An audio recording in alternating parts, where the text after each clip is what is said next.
What happened to the Martian people on Mars in Doom 3? The story in Doom 3 revolved around discoveries on Mars. For a long time, scientists had theorized that life on Mars could have been a possibility at some time. But during an excavation, they uncovered a chamber from another civilization. They were covered in symbols and glyphs. Through a translation of the tablets they uncovered, they were able to decipher some information. The research facility on Mars had kept data and video files about all their findings. This is what they found. The ancient people who were considered as Martians were seen as bipedal life forms. Their level of technology was beyond what humans had access to. The carvings on the stone tablets were cut with an extreme amount of precision that we could not replicate. Their society was based around a social stature and structure. Another site would include temples, burial sites, and personal artifacts that were sent back to Earth for study. Their prized artifact was located in Site 3. It was the Soul Cube, also labeled as Artifact U1. And according to the story written on the stone tablets, this long-lost civilization was culturally advanced and their technology was described as mystical or magical. The Soul Cube could not be scanned by X-ray or gamma rays. They were not able to determine its mass, atomic makeup, or weight. The strange symbols on the Soul Cube could not be deciphered, but they did find that its thermographic readings are a constant 98.8 degrees Fahrenheit. The stone tablets also explained that the ancient civilization was wiped out in a cataclysmic event. When the forces of hell invaded their dimension, they had to use their most powerful weapon. The souls of their people were sacrificed to power the Soul Cube. This weapon was used by a single hero that fought against the demons of hell. He did manage to seal the portal, but did not survive the battle. The Soul Cube was buried near the hero's burial chamber, along with other artifacts. This ancient civilization had also illustrated the mathematical equation for teleportation. The UAC would use this data to create the Delta teleportation devices, but their portal would open a passage to hell. More information on a stone tablet also suggested that the remaining survivors may have teleported somewhere else. Although their location could not be found, it did reference a map that is yet to be located. They also recovered another set of artifacts that are different from the Soul Cube, but unique in their own way, but they have not deciphered the glyphs on them yet. There was a theory that humans could be descendants of these Martians. It's possible some survivors fled to Earth after the war against the demons of hell. The face on the Soul Cube is seen to resemble the gray aliens seen in science fiction. We are unsure if this was the face of the ancient Martians or just an image of something else. Now, in the Doom game from 2016, there were some excavated stone structures with glowing hieroglyphics. This could have been linked to the events of Doom 3. More evidence to back up this theory is from a stone tablet in Doom 3. It shows the design of what looks like the Titan creature that fought against the Doomslayer. The Titan was mentioned in the Doom game from 2016, so it's possible the two storylines could be connected in a small way. The Martians could have been named the Praelentor, since that's what the Soul Cube says when you find it. It says this: "We are many. We are one. We are the Praelentor." This could be referring to all the Martian souls that were sacrificed to power the Soul Cube. There is very little information about the Martian people in Doom 3, but I hope you still enjoyed this video. There's a mysterious item in Doom 3 Resurrection of Evil that I want to look at. It's also got an interesting story. The artifact is something you acquire early in the game. It's very different from the Soul Cube. Its design is of a beating heart with a large, curved handle. After the events of Doom 3, which ended in the loss of the Mars research base, the UAC's rescue team only found one survivor. Then 6 months later, an orbital probe picks up a faint but unidentified signal coming from the abandoned Mars Site 1 complex.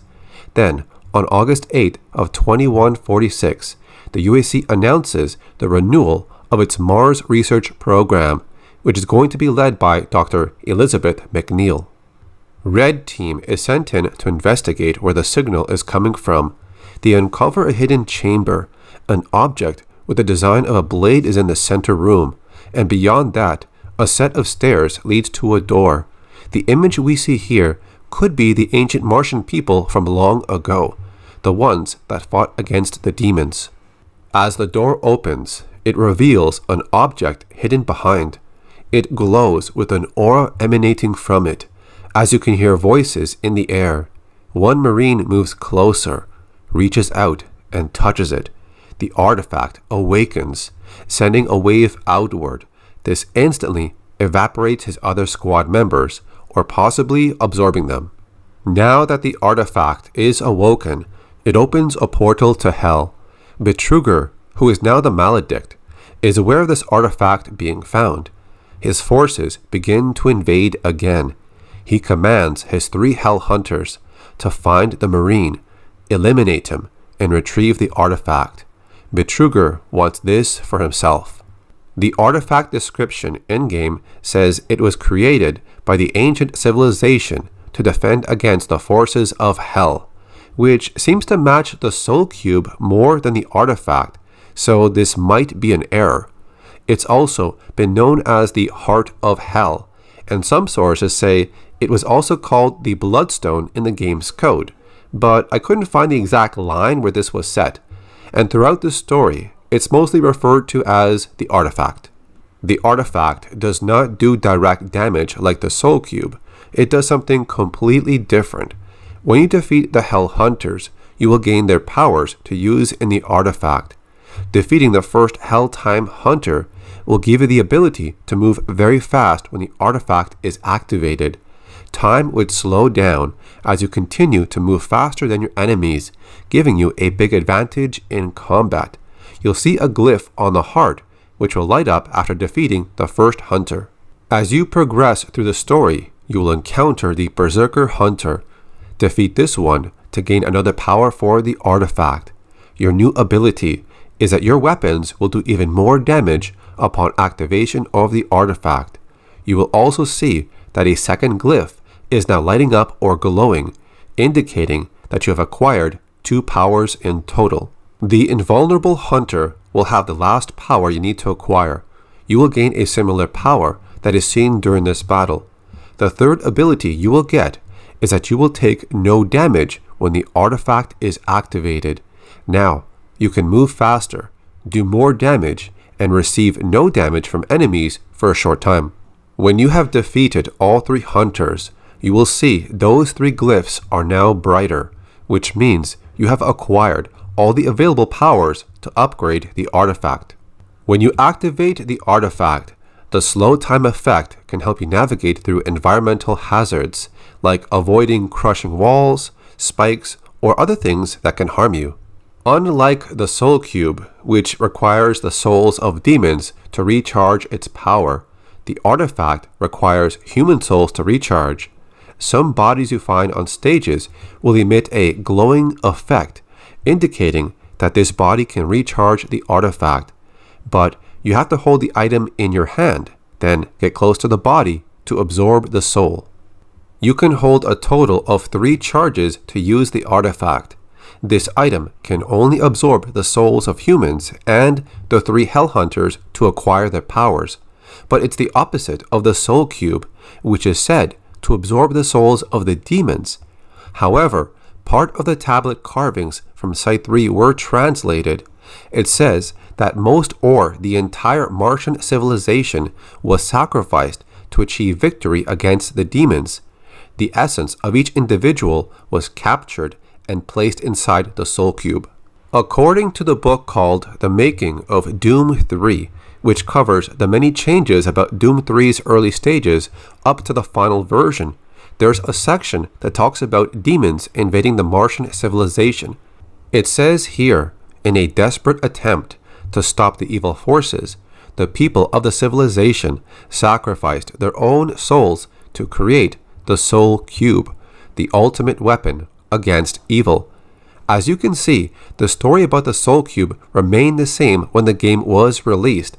My point here is that even though the Soul Cube requires demon souls to recharge its power, the creation of the Soul Cube was made by the Martian people, giving up their own souls. When you take the artifact out and hold it, It only takes a few seconds for its influence or power to affect you. You can see your skin starts to change over time. It's unclear if the artifact could corrupt the user mentally or permanently, but physically, we do see how it can affect you. This makes it seem like it originated from hell, to be used on mortal beings or life forms that were not from hell.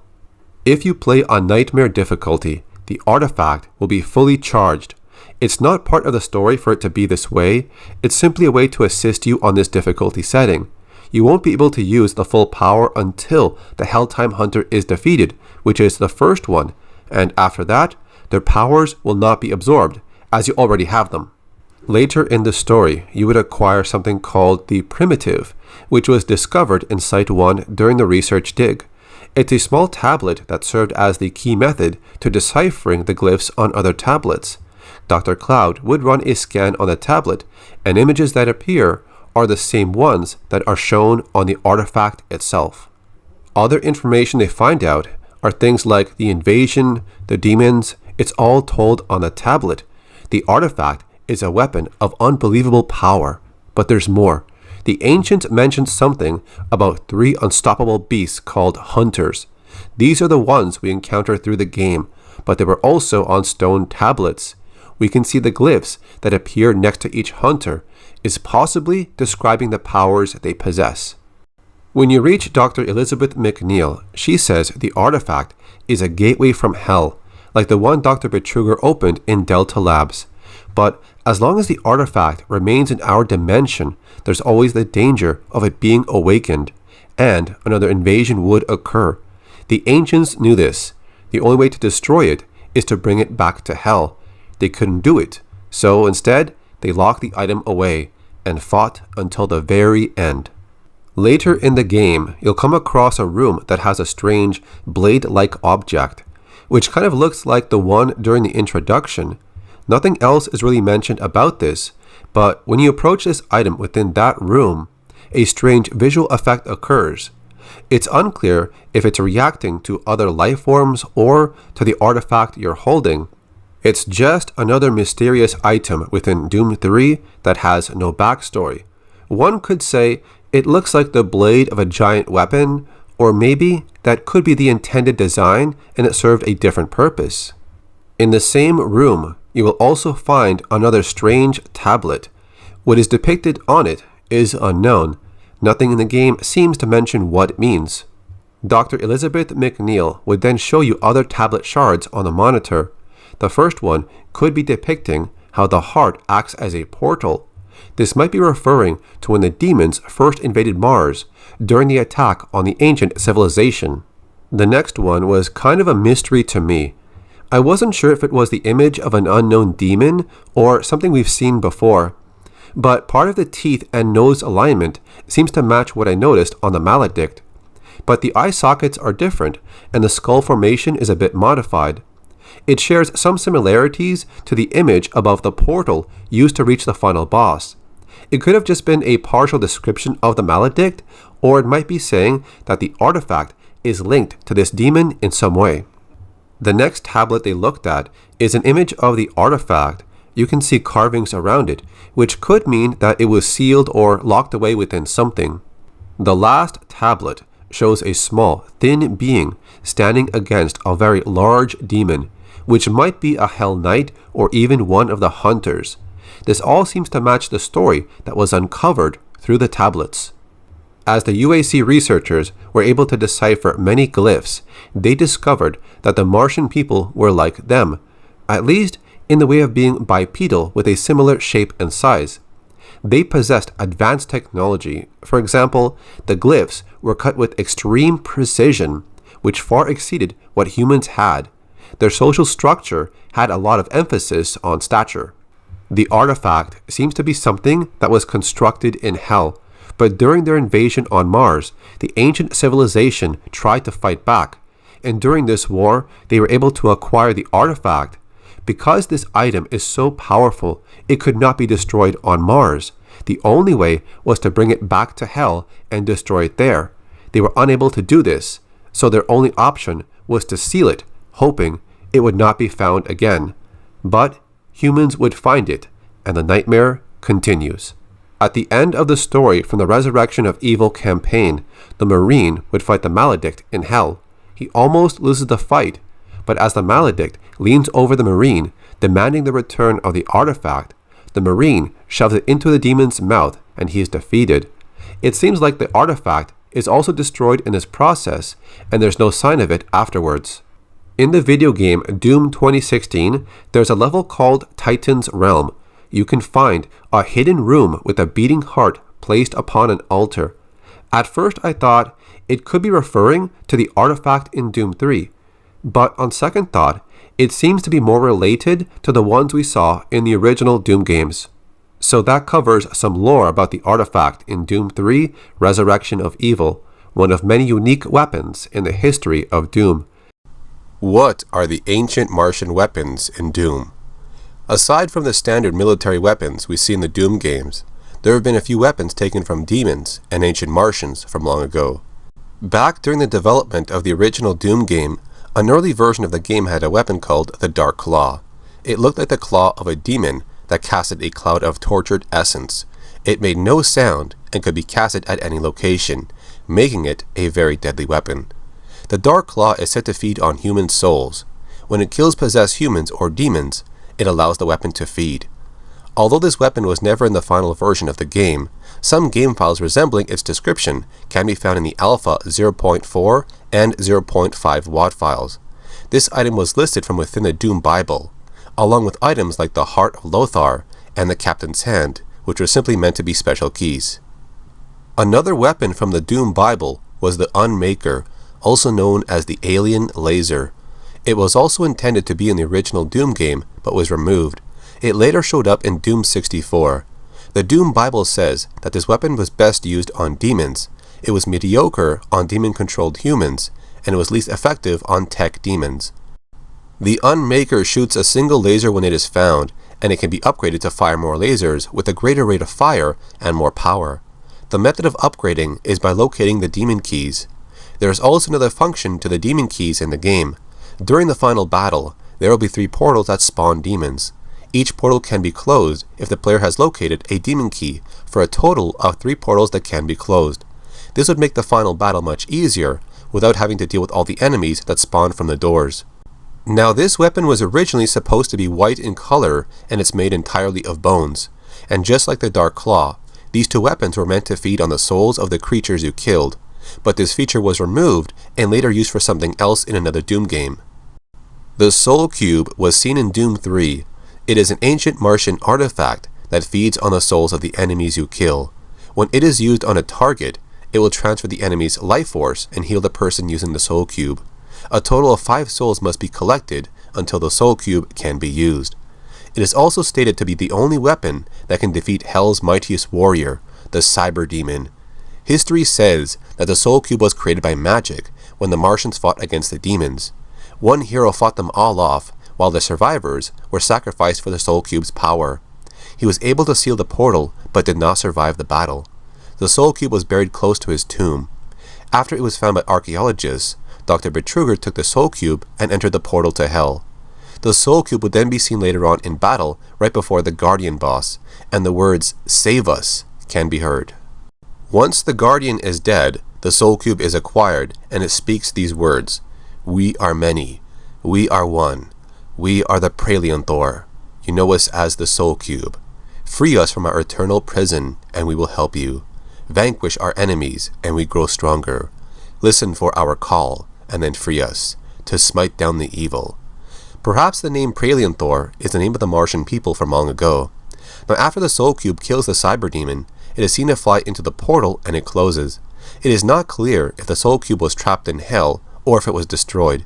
Even though it was seen in the Doom game from 2016, this might have just been an Easter egg. The last item on this list is something called the Artifact. It also goes by the name of the Heart of Hell or the Bloodstone. It is seen in Doom 3, Resurrection of Evil. Although not a Martian weapon, it was listed as a demonic weapon used by the creatures of Hell. This item will use the souls of humans as fuel before it can be used. It was discovered when UAC returned to Mars, and a Marine accidentally awoke the artifact when he enters a chamber where it's kept. This artifact also acts as a portal to hell. This allowed the demons to return, and at the same time, Dr. Betruger, who has now become the Maledict, has sent 3 special demons to retrieve it. This ancient artifact has the ability to absorb the powers of the 3 Hellhunter demons, each one granting a special power to the artifact upon its death. When all 3 Hellhunters are killed, the artifact will grant the player the ability to slow down time, have increased physical strength, and be immune to all damage for a short time. The artifact is used at the end of the game to defeat Maledict, but in the process, it seems the artifact was also destroyed. What happened to Sergeant Kelly in Doom 3? How did he transform into Sabaoth? We're going to explore this character's story in the game and look at what happened to him during the invasion on Mars. How did he transform into this monstrosity of flesh and machine? This is a deep look into the story and lore of Sergeant Kelly, who became Sabaoth. During the story of Doom 3, the character you play as is simply known as Marine. Upon landing on Mars, you report for your first day on the job. We see Counselor Elliot Swan and Campbell go in search of Dr. Betruger. In the meantime, you are sent to meet up with Sergeant Kelly. Counselor Swan has a meeting with Dr. Betruger to discuss the issues happening at Mars, which include accidents and many staff members requesting a transfer off of Mars. A lot of people are scared working here. Swan is going to examine the many projects occurring at the Mars Research Facility and evaluate what really is happening here. As their meeting concludes, they go their separate ways, and you continue on your way. Moments later, you would meet up with Sergeant Kelly. He assigns you the task of locating a missing scientist. You're sent to the old decom facility, as he might be heading there, and so off you go. When you do locate the scientist, he tells you that he needs to send out a warning signal before it's too late. He's aware of what's about to happen, and then the demonic invasion begins. Later on, you reach a monitor that lets you contact Sergeant Kelly, but if you look closely, his physical appearance seems to be changing. While it's not a fast transformation, there does seem to be a change in how he looks. One could say this might be a slow state of corruption from the demonic forces, or this could just be the effect placed on the monitor. Your next mission is to link up with Bravo Team to send out a transmission.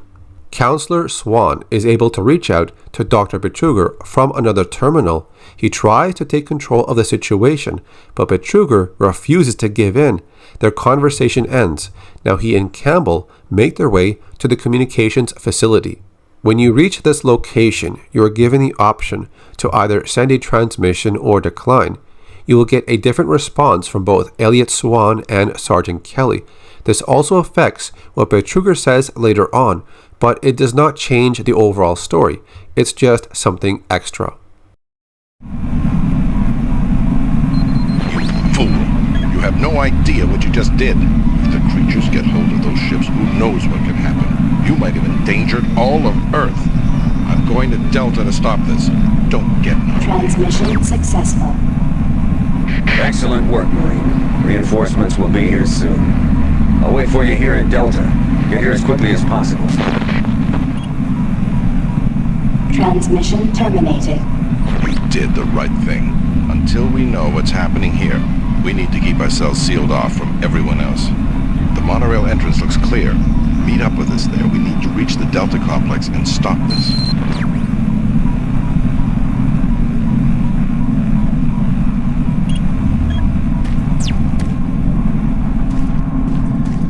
Marine, you have just violated a direct order. Get your ass back to that console and send that transmission. As the situation is getting worse, you would later find Elliot Swan, but he's injured. He tells you what he knows about what's happening here. He knows Sergeant Kelly has turned against them. The demons got to him, and he has no idea how long Kelly was working against everyone on Mars.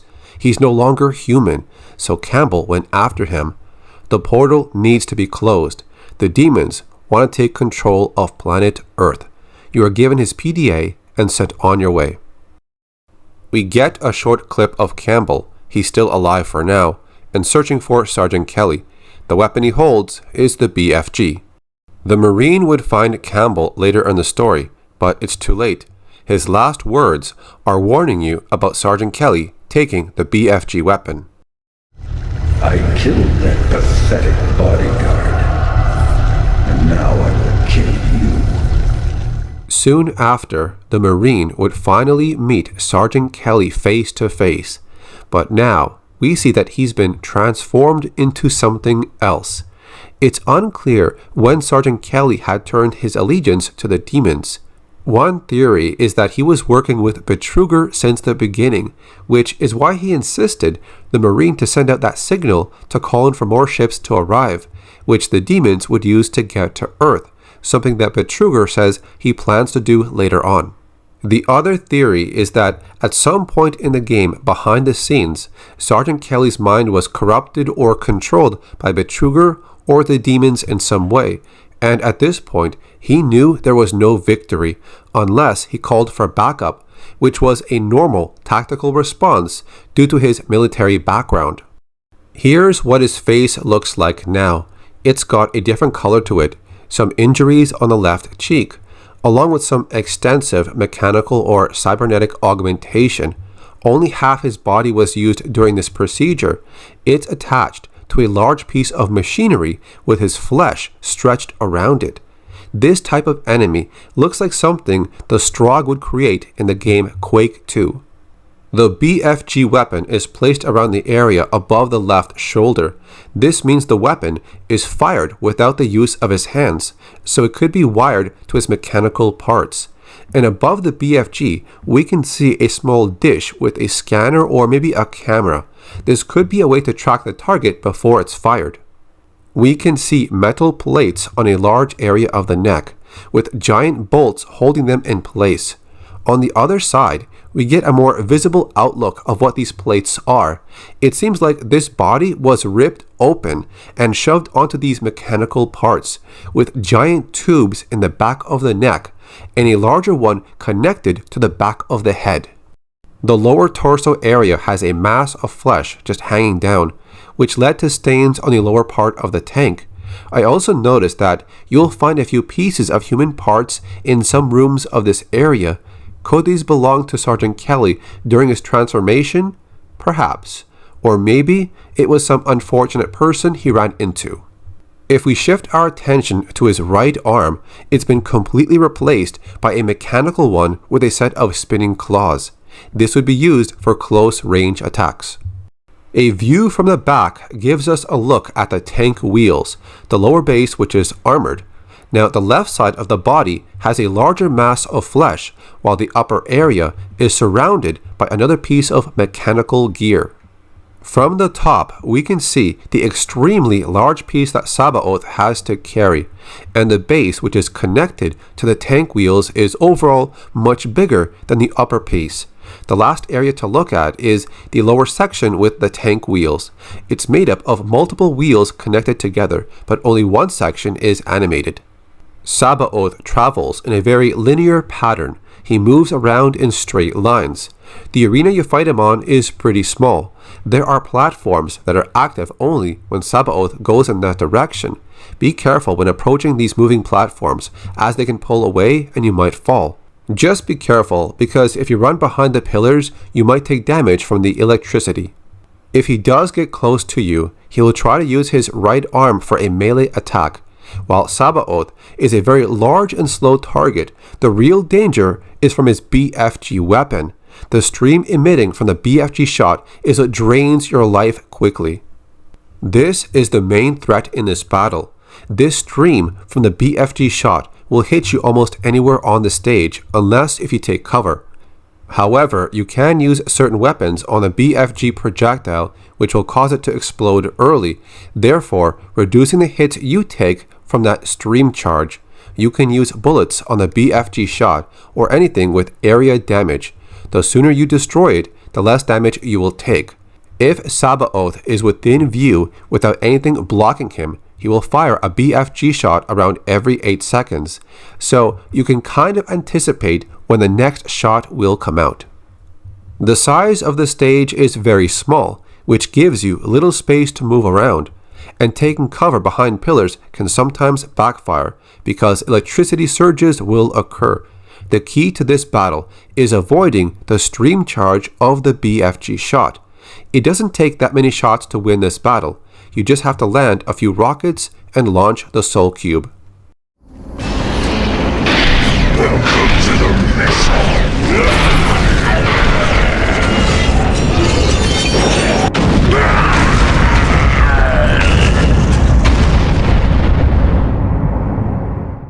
When Sabaoth is defeated, his body always seems to be left in the center. This might occur because it's part of a cutscene animation that shows him in this spot. When his lifeless body is left before you, he drops the BFG weapon. Now you can pick it up. Unless if you got it earlier in the game from Campbell.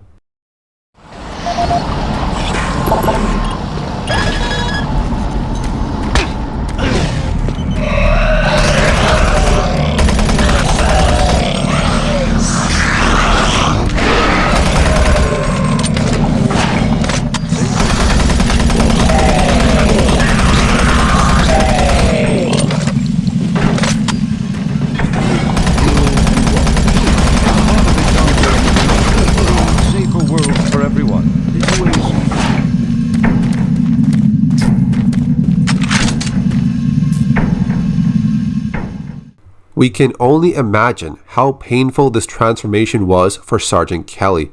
It's not just about turning into a demon. This procedure involved the removal of more than half the body, then being planted onto a military vehicle as the torso was stretched out on the left side. And then a giant tube ran into what was left of his head. The design of Sabaoth somewhat resembles the super tank from Quake 2. His transformation looks like something created by the Strogg. It's also a similar design to the ARACHNOTRON and Spider Demon from Doom, where it's a combination of an organic creature fused with a vehicle or mechanical parts for the lower section. Other characters that could have been inspired by the design of Sabaoth could be Voss from Quake 4. There's also Jen when she was fused with a creature in a 2006 game called Prey, and also the Doom Hunter from Doom Eternal. They all share some similar design aspects. Even when Sarge transforms into the Sabaoth creature, there are voices that speak out to you before you confront him. They don't say the name Sabaoth, they still call him Sarge.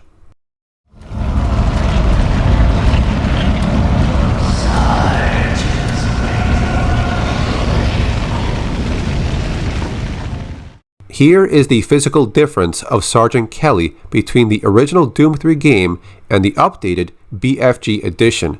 This next one is comparing Sabaoth between the two versions of Doom 3. The BFG edition gave him brown hair and the textures have more detail. As for the origin of the name Sabaoth, it might have a religious meaning of armies or Lord of Hosts. Both of those meanings do connect with his military background, as he was the leader of an army on Mars. In the Resurrection of Evil game, you can find an office that belongs to Sergeant Kelly. You can find it in the Erebus Labs, which is very early in the game's story. In this room, you will find a few things that belong to Sergeant Kelly. There's a picture of him over the body of a bear, which says he was a hunter, a new shotgun weapon, the head of a bear mounted on the wall. There's also one major difference from the original version when compared to the BFG edition. In the corner by the door, you will find a game called Sarge's Big Game Hunt, which is from the original Resurrection of Evil campaign. This was removed in the BFG edition and replaced with another copy of Super Turbo Turkey Puncher 3, and I'm not sure why they made this change. Sarge's Big Game Hunt is you controlling a character with a weapon. You have to get the right angle and the right amount of force, so your shot hits the balloons holding the bear. As you go higher in levels, the bear moves up and down, and there's a timer as well. The other game is one we've seen in Doom 3 already. It's just you punching multiple turkeys for a high score. While this one is more funny, I still think Sarge's Big Game Hunt is more suitable for his office. Some sources, like websites, say that Sarge's character from the Doom movie with Dwayne Johnson was based off Sergeant Kelly in some way. Both of them display a sense of control in tough situations, and they both become corrupted by demonic forces later in the story. According to the book about the making of Doom 3, General Hayden was originally going to be the head of the military presence on Mars. He was coordinating all the experiments with Dr. Betruger and ensuring that the interests of the Marines were always kept top of mind. Soon after the invasion, he would turn evil. He was an early target by the demons because of his position of power. His actions would lead to the downfall of Sarge later on. He was supposed to be the one who created the demonic commandos and led them against the player. The player would believe that General Hayden was the main threat, so he would chase him into hell, and there he would battle Hayden for the Soul Cube. When he returned from hell and back to Mars, it was only then that he realized Dr. Betruger was the real mastermind behind the demonic invasion, and that Earth was his final destination. The original story for the Soul Cube was to have it broken into 4 pieces. Each piece was placed in separate sections of hell and protected by a guardian, but the picture says they were barons. As the team started to work with this idea, they realized the Soul Cube's power would be diminished if it was broken into 4 pieces, so they got rid of that idea. Then they only had 1 Soul Cube and 1 very large guardian that was capable of possessing the Soul Cube against its will. General Hayden's character was going to be an over-the-top military commander that became demonically insane, and some dialogue spoken by Betruger during the game was at first going to come from Hayden, but in the end, General Hayden was removed from the game. The team felt that everything that Hayden did could be filled by Dr. Betruger. If too much focus was put on Hayden, then Dr. Betruger might feel less important to the story. The name Hayden would later be used for another character in Doom 2016 and Doom Eternal. The story about the Martian civilization was supposed to be displayed through visions. These would play whenever you went through a teleporter. It was also planned that when the Soul Cube was trapped in hell, it was guiding the player throughout the story. All these visions were taken out of the game because they did not communicate critical information in a straightforward way. It was then replaced with video CDs and Betruger dialogue. I also want to briefly talk about this room here. When you approach the entrance, a voice speaks out to you saying, "Save me." I've always wondered what the meaning of this room was. You can see a pentagram symbol on the floor, a few bodies, and some type of growth on the wall. So what exactly happened here? If you look at the display monitor from the entrance, it says Administrative Office, Office 132, Malcolm Betruger. So this is his office. There's also a faint image of a pentagram in the back. Some other text appears very quickly. It's hard to see, but here's what it says. But why is this effect only in Betruger's office? It's the only room that appears this way. There's actually a little backstory to this room, and it's explained in the book The Making of Doom 3. This is what it says about Dr. Betruger's office. As the player opens the door, they will see the site of a human sacrifice, the remains of a ritual. There's a pentagram burned on the floor, with dead bodies extending out at each point. The pentagram glows bright red. Rays of sharp light shoot out from the lines of the pentagram. It also says that in the early story of Doom 3, Dr. Betruger was not really a scientist at all. He was a theologian, which is someone that studies religious history or its beliefs. The pentagram on the floor in Betruger's office, the people around it were sacrificed. Even though the final version of the game has him talking about science, he still seems to have a lot of interest in demonic rituals. There is a section in this book that talks about Sabaoth. The original idea was that Sergeant Kelly was crucified to a demon that was in turn sewn onto a tank. The Sabaoth uses Sarge's military training to benefit Hell's siege on humanity, making him both Judas and Christ. The dangling sack of flesh in the lower body is the pelvis. And that wraps up this video covering the story of Sergeant Kelly, a look at Sabaoth, and some other topics within that book. What are the cherubs in the video game Doom 3? And how does it fit into the lore of Doom?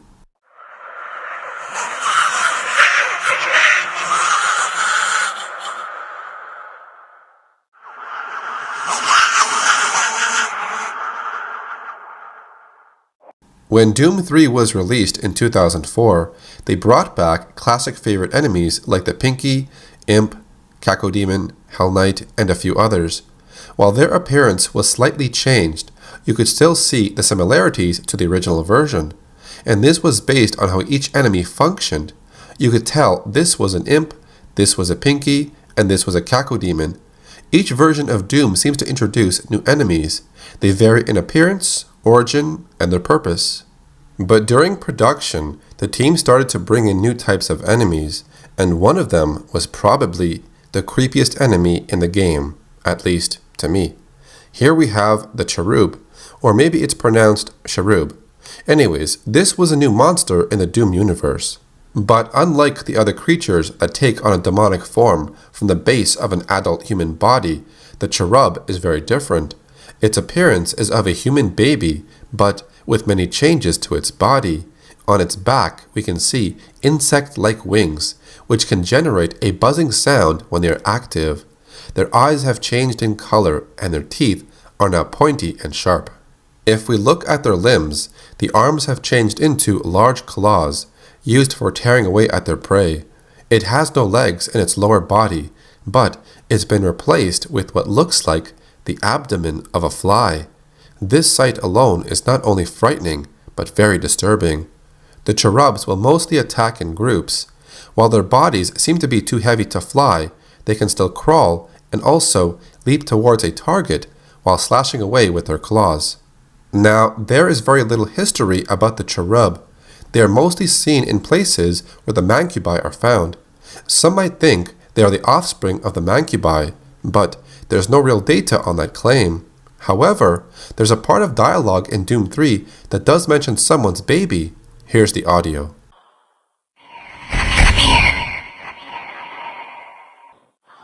Follow me. Come on, hurry. They took my baby.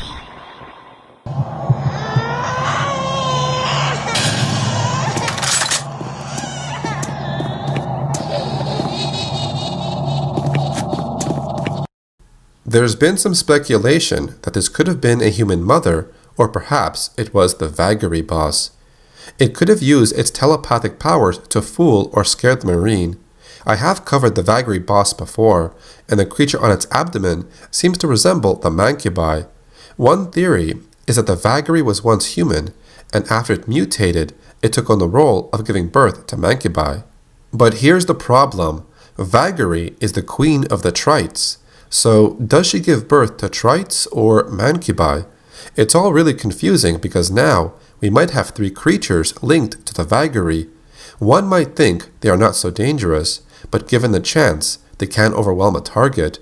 The cherubs have fairly low damage resistance, so it's best to use a rapid-fire weapon to deal with them. In Doom 3 Resurrection of Evil, you can use the grabber weapon to hold and launch them, which is fatal to them. During the Lost mission, the Vagary returns, but this time she's accompanied by cherubs. Now, the name cherub was taken from the angelic beings in some religions. These ones were mainly seen with 4 heads, but in modern Western Christianity, their design was simplified to angelic infants with wings. Here, they were called putti. Now, during the development of Doom 3, the cherub had a few modifications to its design by changing its legs, arms, and face until the final version was completed. So that covers the cherubs in Doom 3, one of the more creepy but also mysterious creatures. What is the story of Dr. Malcolm Betruger in Doom 3? He was listed as the research director of a facility on Mars, which was owned by the Union Aerospace Corporation. He possessed genius-level intellect, which he used on various projects throughout his time in the research facility. His obsession with science would change his personality, coming off as being arrogant, cold, and narcissistic.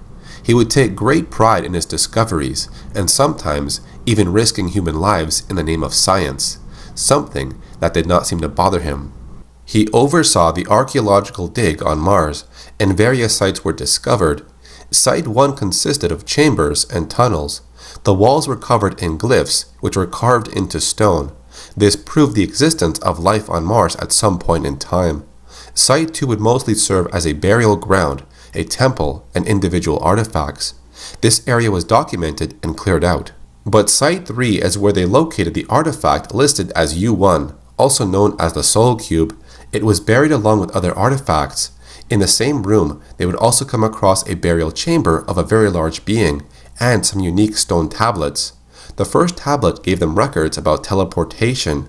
This led to the creation of the Delta Labs teleportation device later in the story. The second and third tablet tells a story of war, how the demons invaded their planet and almost wiped out this ancient civilization, but the entire race was sacrificed to achieve victory. The fourth tablet says the essence of each individual is captured inside the Soul Cube.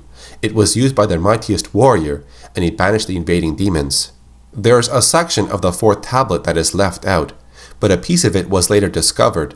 It goes into detail about the invading enemies, and it indicates the remaining survivors may have teleported somewhere else, but it seems to reference a map they have not located yet.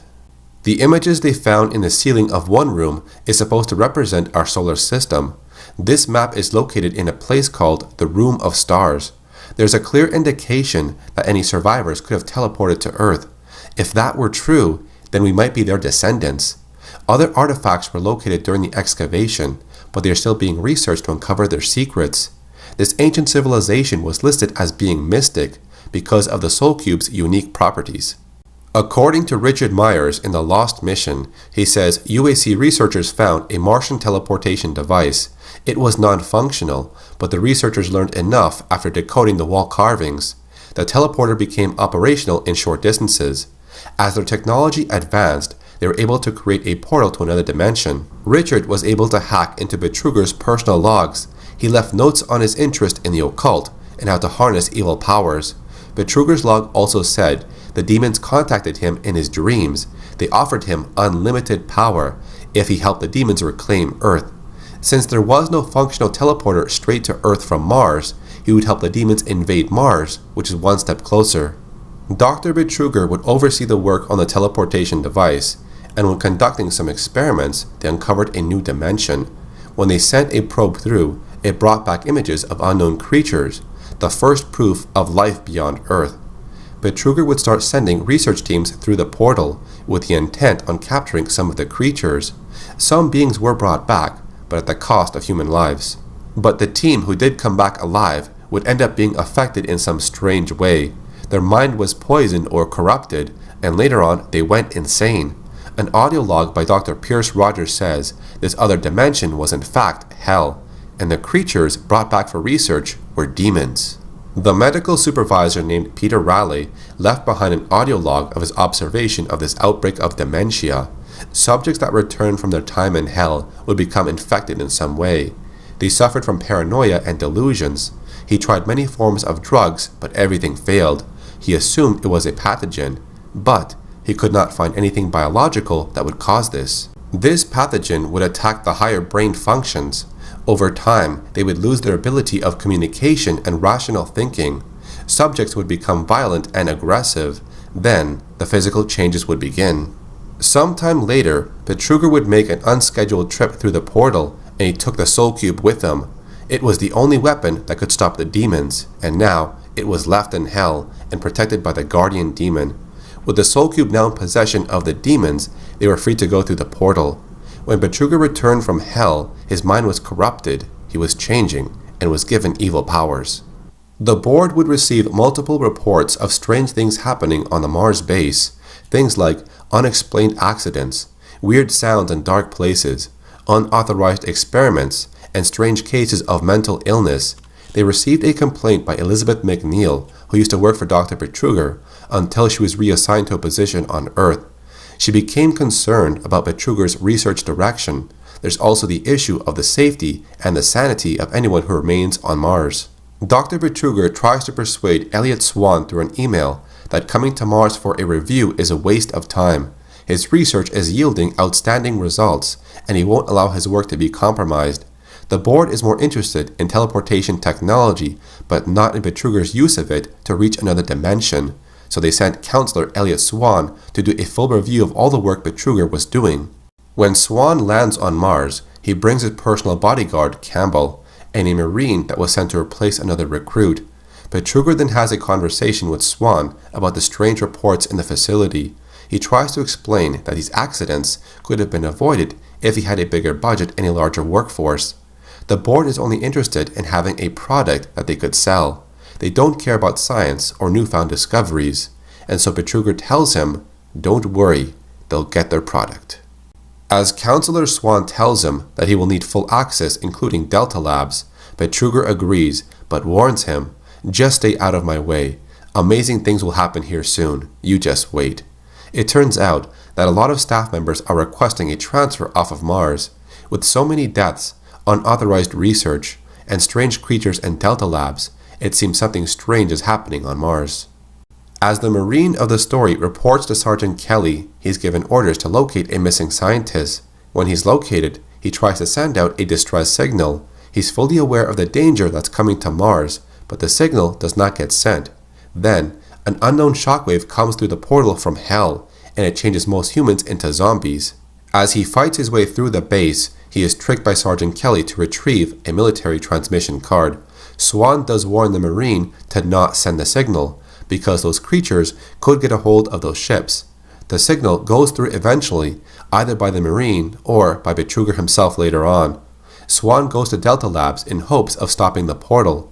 This is when Sergeant Kelly orders the Marine to go there as well. Betruger was then shown to control other demons, transform humans into demons, throw some type of projectile, and maybe even use telepathy or astral projection. He found a way of speaking to others without his body actually being in the same location. By now, Betruger was heavily influenced by the forces of Hell. He later contacted the Marine and admitted to helping the forces of Hell come to Mars. When the distress signal was sent out, those same ships coming to Mars would be taken by the demons to reach Earth. He also mentions that he has the Soul Cube in Hell, and the Marine will never find it. While the portal from Mars can be closed, it is not closed on the side of Hell, so the demons continue coming through. The Marine reaches Delta Labs and enters the portal.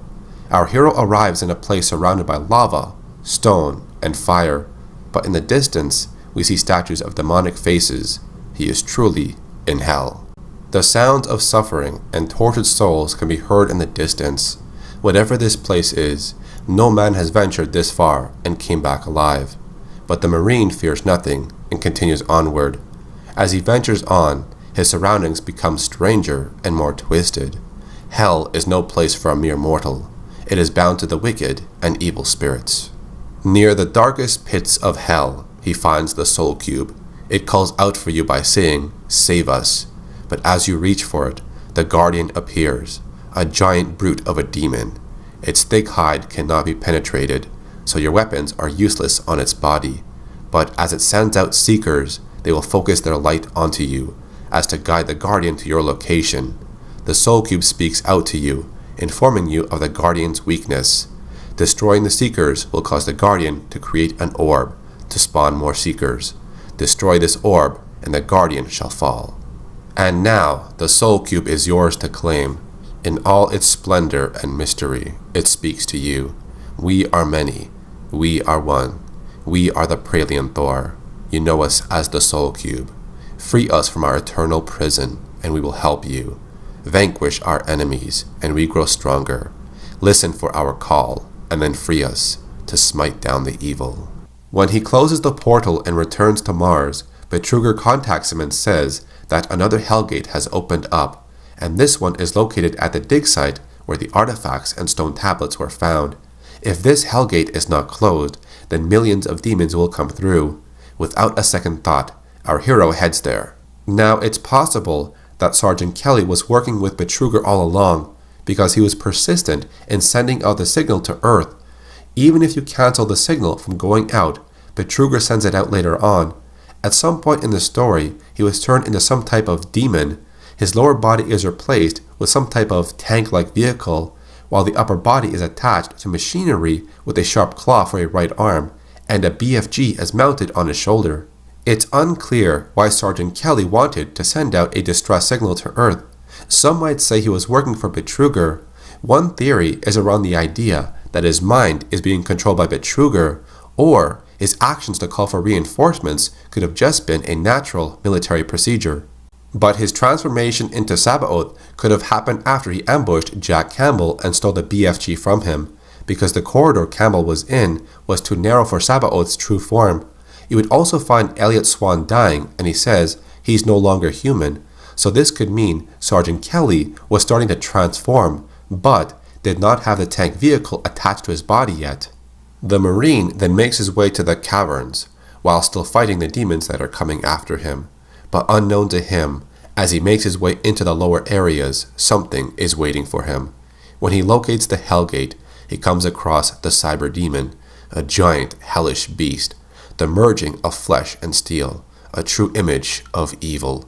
Armed with a rocket launcher and thick skin, the Cyber Demon cannot be damaged by conventional weapons. Instead, the Soul Cube is used many times until the beast finally succumbs to its injuries.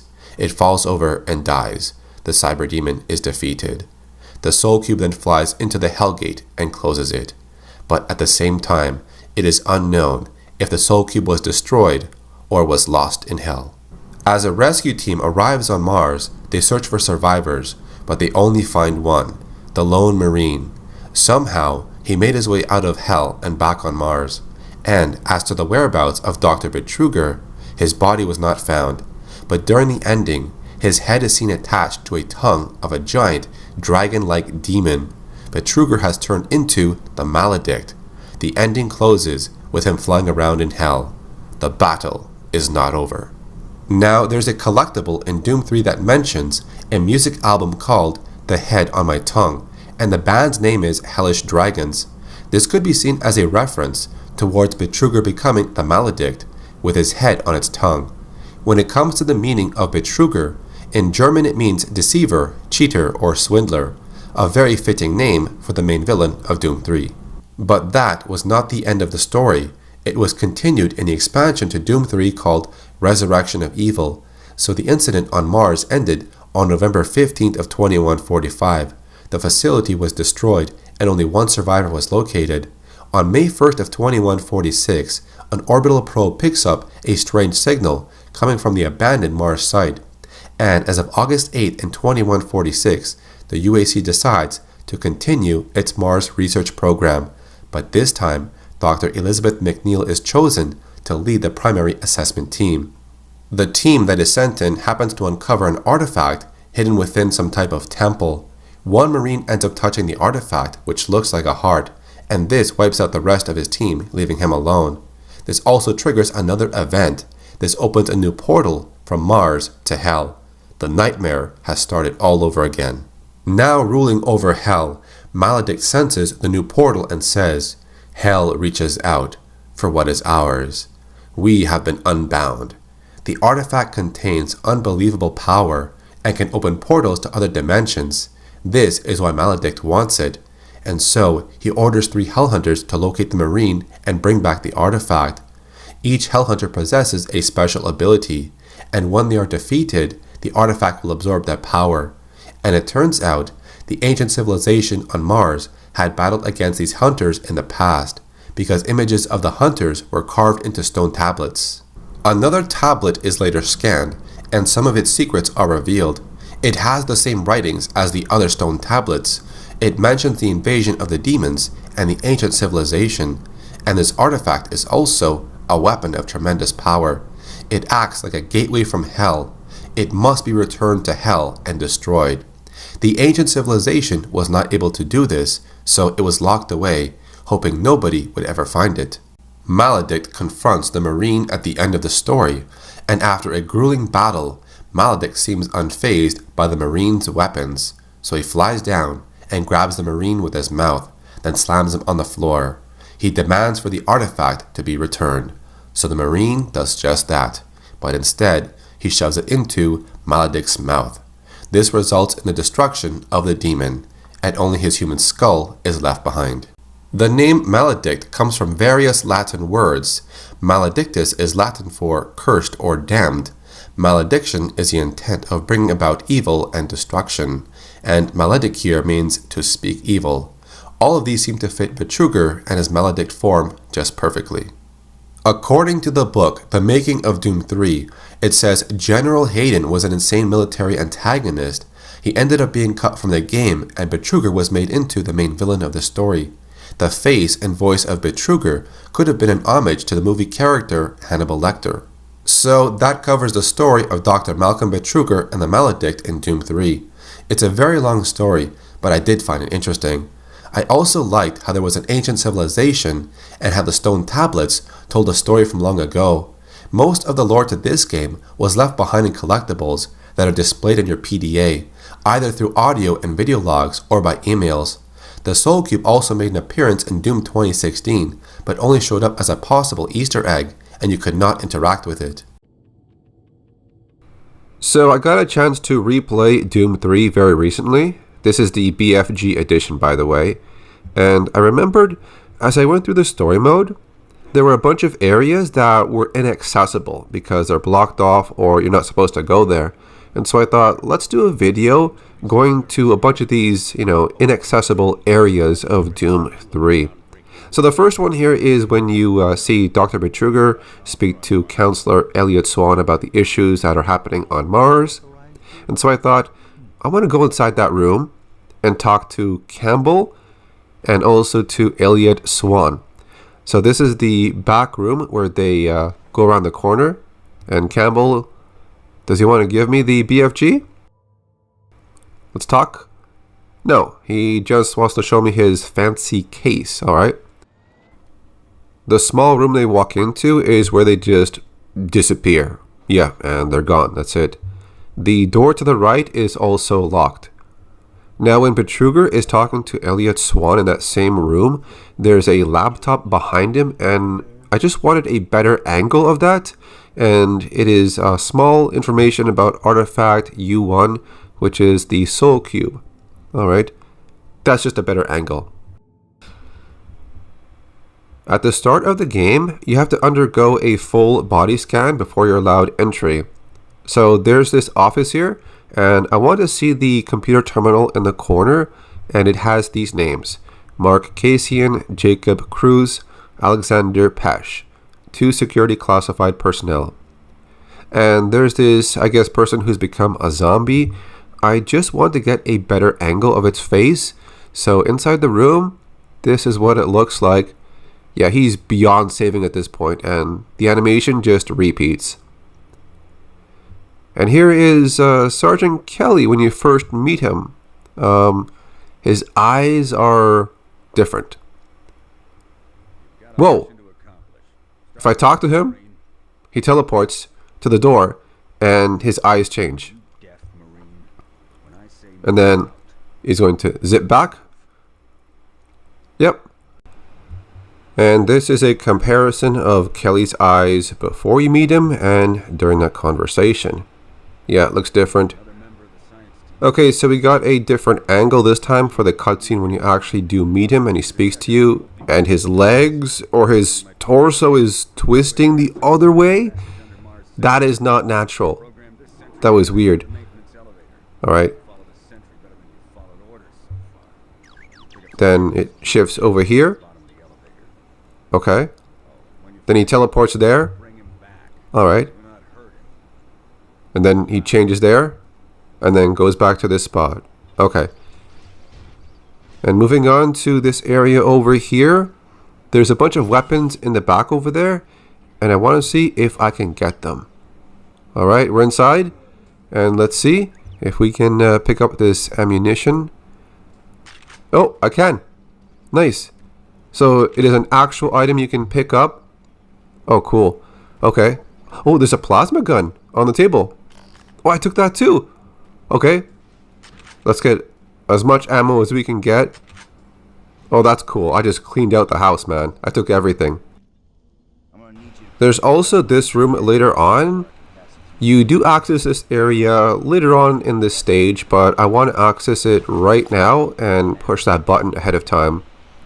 Okay, so we're inside, and once you push this button, it's going to activate a big change in the game story where there's imps appearing and all of these soldiers turn into zombies. See, there's the cutscene, and if I turn around, there's a zombie, and he's awake, and he's shooting me. Yeah, other soldiers are zombies, but some civilians are not, as you can see in the back left section. And let's find the missing scientist. This is the one that's located in the old decom facility. We're just getting a different angle while we see this cutscene. Oh, nice. And there you go. He is a zombie now.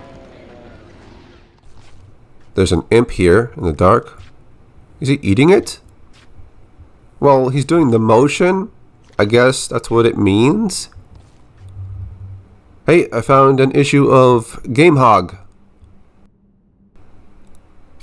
There's this imp holding the barrel, but if you shoot it, they will drop it. And if I shoot it again, like that, it actually moves. And I found the room where Elliot Swan contacts Dr. Betruger on that little terminal, and Campbell is just floating in the air for some reason. I don't know why. And he likes to show me his fancy case of the BFG inside, but doesn't want to give it to me. You can also use explosives to toss Campbell's body all across the room and put him in very awkward positions for the cutscene, which is what I'm going to do. But not right there. So I moved his body, and let's go back to this part. As soon as you exit this elevator, the cutscene will begin with Elliot Swan contacting Dr. Betruger. And if I got the angle right, yep, there's Campbell's body on the floor. And he's got no video. The call ended, but he's still talking to Betruger somehow. Then he looks over to Campbell, but Campbell is not there. When Elliot Swan finishes talking to Betruger, he looks to his left area, and then the case opens by itself because Campbell is not alive in that room.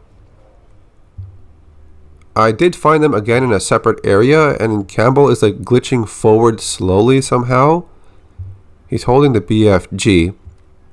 I'm going to shoot him and see if he can... Oh yeah, he drops the BFG. But you cannot access this area normally.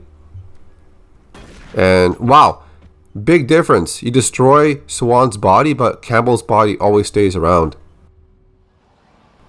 This is a section in the game where you are allowed to get the BFG early in the game by shooting Campbell as he runs down a hall and makes a left around a corner. I just want to see what happens if they run down that hall.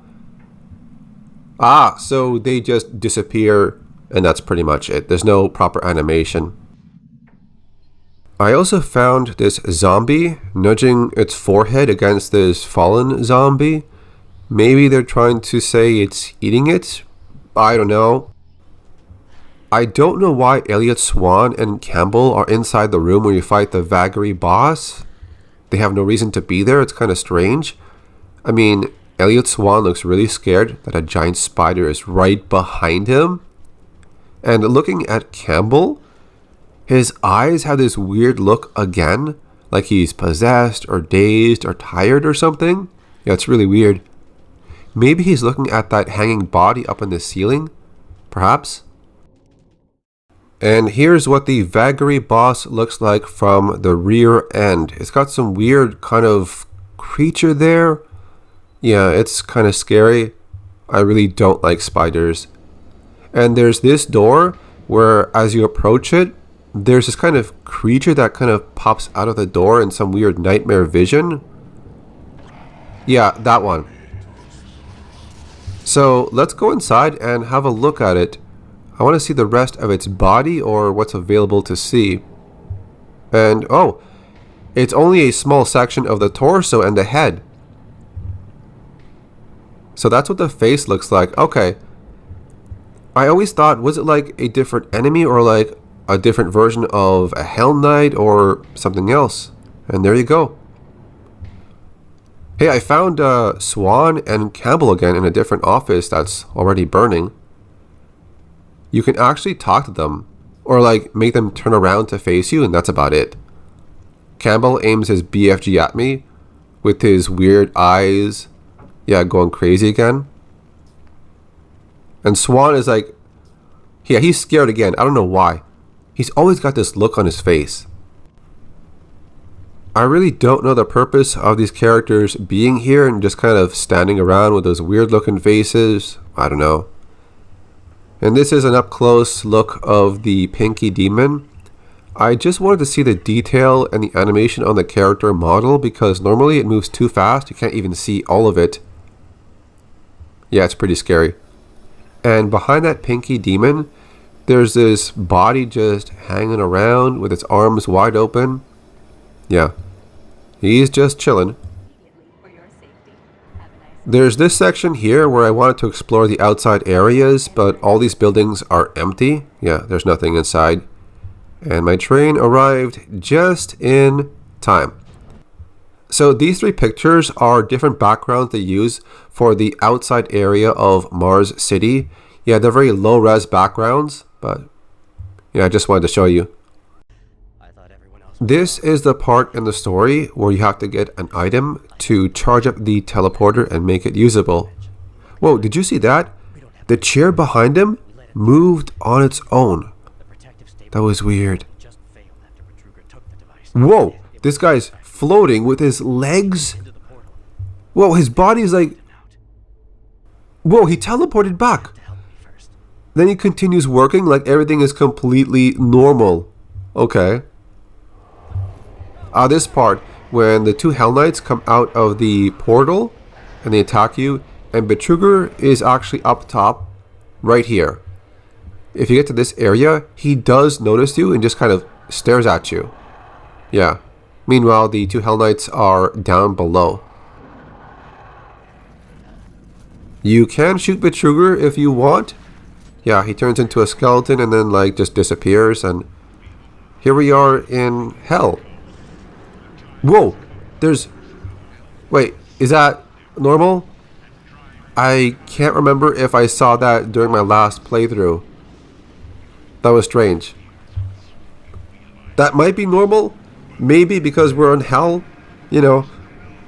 But the last time I played this, maybe I rushed through this area and I didn't even see it. And we're up top. Yeah, that is really high. Yeah, there's not much else to see in this area. So I guess we'll move on. So this is the part where you get trapped inside the cage. And you go all the way down. And from here, the screen turns red until you re-enter the cage. This is what the Cherub are doing if they don't even notice you. I think they're like resting or sleeping. Either way, these things are really scary. I think there's 2 or 3 sections in hell that has this area where these dark, ghostly images are rising upward from the ground. I just liked it. The Hell Knights that appear during the Hell stage look a bit different. They have new textures. As you can see, their claws are now stained in red, and their body is covered completely with these markings or glyphs. Other than that, their animations and their attack patterns are still the same. And this is the Soul Cube when it's protected by the Guardian, but this is a different perspective during the cutscene. That is one really big demon. Oh, by the way, when you reach level 100, you can unlock the Guardian as a special mount. Oh, this is the part when Campbell says his last words and then he dramatically passes away. Yeah, great acting. During the excavation of this site, the UAC did leave some video CDs, and one of them does mention that there could have been possible survivors at the end of the demonic invasion, and they said that they were unable to locate a specific map that could detail where the Martian survivors left afterwards, and this area is called the Room of Stars. So I was thinking maybe this was the map they were talking about. This entire area has these walls covered with these markings or glyphs or carvings or special text.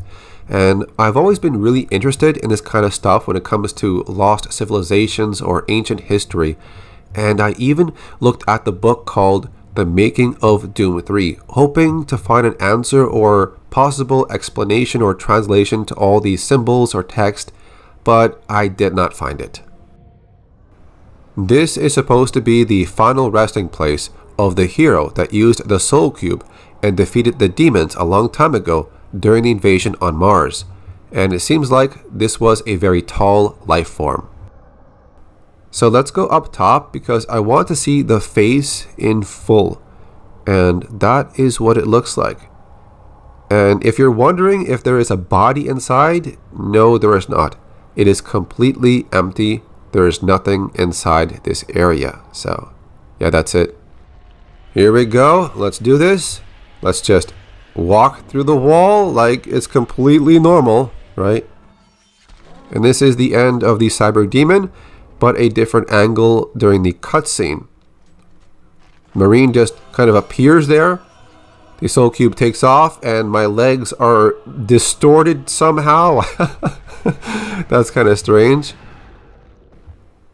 During the cutscene, when the Soul Cube goes deeper into hell, the hole it goes into closes up. And I want to show you what it looks like down that hole. So let's jump in there and see what is down that area. And here we are inside the hole where the Soul Cube goes in after that cutscene. And let's make our way down here. And it is blocked off. And that's pretty much it. It is animated, but you can see that the textures are not aligned properly. And that is where the Soul Cube goes afterwards. And here is the last thing that I want to show you. So during this cutscene, we get a brief glimpse of the Maledict, and it then flies away. And this area is actually accessible. Yes, it's connected to the same section of where you fight the Cyber Demon. It's just kind of branched off a little bit further away. And here we are. Let's look up, and there is the Maledict, just frozen in place. So this is the area that takes place during the final cutscene. And he's just like frozen in place. His body is also not a solid object. So if you try to shoot him, all those projectiles will go right through him. So that's it for this video. I hope you enjoyed it. Thanks for watching. I'll see you next time.